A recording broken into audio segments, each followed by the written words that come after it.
பெண் லேடி. பெண்களை 6 விதமான தன்மைகள் கொண்டவள் என்று சொல்லப்படுகிறது. அது என்ன? பெண் என்பவள் தெய்வமாகவும், மனைவியாகவும், குருவாகவும், நண்பனாகவும், ஆசானாகவும், போதகனாகவும், அதாவது செயல்திறன் என்று ஒரு ஆணுக்கு ஒரு பெண் அமைகிறாள். அந்த பெண்ணின் ஆரோக்கியம் நன்றாக இருந்தால்தான் ஒவ்வொரு குடும்பமும் ஆரோக்கியமாக இருக்கும். ஆகவேதான் பெரும்பாலான விரதங்களில் பெண்களின் பங்கு அதிகமாக இருக்கிறது. எந்த ஒரு மனிதரும் தவறுகள் செய்யாமல் இருப்பது இல்லை.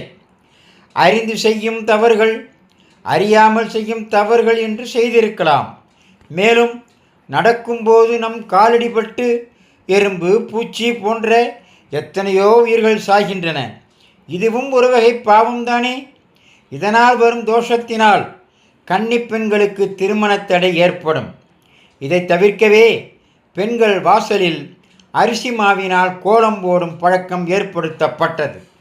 மழை, பனி, குளிர் காரணமாக உணவுக்கு வழியின்றி இரவு முழுவதும் உணவு இல்லாமல் இருக்கும் சிறு உயிரினங்களுக்கு அதிகாலையில் தமக்கு தேவையான உணவை தேடி வரும்போது நாம் அரிசி மாவினால் கோலம் போடுவதால் அதற்கு உணவு கிடைக்கும்.